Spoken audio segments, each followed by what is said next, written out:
இன்றைய சிந்தனை. எங்களுடைய இன்றைய நாள் ஒரு அற்புதமான நாளாக அமைகின்றது. ஆம், இன்று பங்குனி உத்தரம் என்று சொல்லுவார்கள். ஒரு நிறைந்த நாளாக இந்த நாள் போற்றப்படுகின்றது. நல்ல காரியங்கள் செய்வதற்கும் நல்ல காரியங்களை தொடங்குவதற்கும் ஆலயங்களிலும் இல்லங்களிலும் நிறைவான விடயங்களை செய்வதற்கும் ஒரு உகந்த நாளாக இந்த பங்குனி உத்தரம் அமைகின்றது.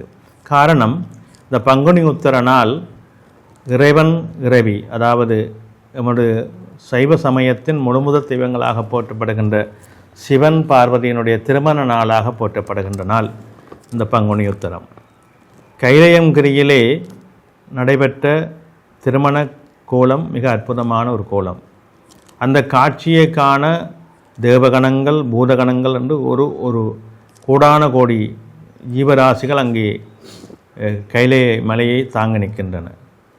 அந்த நேரத்திலே அங்கே சமநிலை இல்லாமல் ஒரு பக்கம் ஏற்ற இறக்கங்கள் கொள்கின்றது பூமி.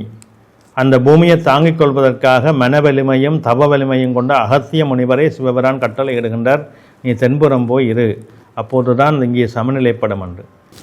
எனவே அகத்திய முனிவர் சிவனுடைய சொல்லுக்கிணங்க அந்த தென்புறத்திலே தாங்கி நிற்கின்றார். திருமணக்கோலம் சிறப்பாக நடைபெறுகின்றது. அகத்தியருக்கு ஒரு மனவருத்தம், இந்த திருமணத்தை நான் காண முடியவில்லை என்று. பிரத்யேகமாக அகத்தியருக்கு அந்த திருமண காட்சியை காண்பித்த நாளாகவும் இந்த பங்குனி உத்தரம் போற்றப்படுவதாகவும் ஒரு கர்ண பரம்பரை கதை உண்டு. எதுவாக இருப்பினும் பங்குனி உத்தர நாள் இறைவன் இரவி சேர்ந்த நாளாகவும் அதே மீண்டும் அகத்தியருக்கு காட்டிய நாளாகவும் இந்த நாளை மிக சிறப்பாக பூமியில் உள்ளவர்களும் போற்றுகின்ற ஒரு நாளாக அமையப்படுகின்றது.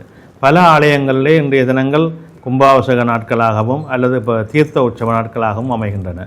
இந்த நாளிலே தீர்த்த உற்சவம் செய்கின்ற ஆலயங்கள் பல உண்டு. இது நிறைவு தருகின்ற நாளாக, அதாவது எல்லா வகையான மங்களங்களையும் தருகின்ற நாளாக அமைவதனாலே இந்த நாளை தீர்த்த உற்சவமாக எடுத்து செய்கின்ற ஆலயங்கள் பல உண்டு. அதே போன்று பல ஆலயங்களிலே திருக்கல்யாண விபவம் செய்து மங்கள அருள் பெறுகின்ற நாளாகவும் இந்த நாள் போற்றப்படுகின்றது. பல ஆலயங்களிலே கும்பாபிஷேகம் நடைபெற்ற தினமாகவும் இந்த நாள் போற்றப்படுகின்றது.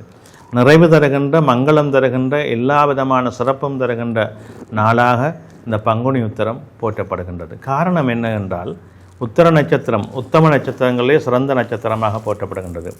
இந்த 3 உத்தரங்களுமே சிறப்பு வாய்ந்தவை. உத்தரம், உத்தராடம், உத்திரட்டாதி, இந்த 3ம் மிகச் சிறப்பு வாய்ந்த நட்சத்திரங்கள். சுபமுகூர்த்தங்களுக்குரிய நட்சத்திரங்களாக இந்த 3 உத்தரங்களும் போற்றப்படுகின்றன. அதே போன்று பங்குனி மாதம் என்றாலே மீனராசி என்று சொல்லப்படுகின்ற குரு பகவானுடைய வீட்டிலே சூரியன் இருக்கின்ற காலம் மிக உன்னதமான காலமாக போற்றப்படுகின்றது. எனவே சூரிய குரு சேர்க்கையும் இந்த உத்தர நட்சத்திரக்குரிய அதிபதியாகவும் சூரிய பகவான் தான் இருக்கின்றார்.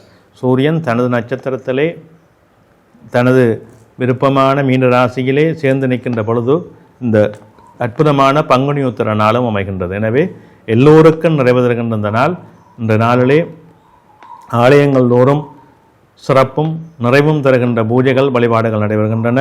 இல்லங்கள் தோறும் நாங்கள் எல்லோரும் மங்களப் பொருட்களை வைத்து வழிபடுகின்ற நாளாக அமைகின்றது.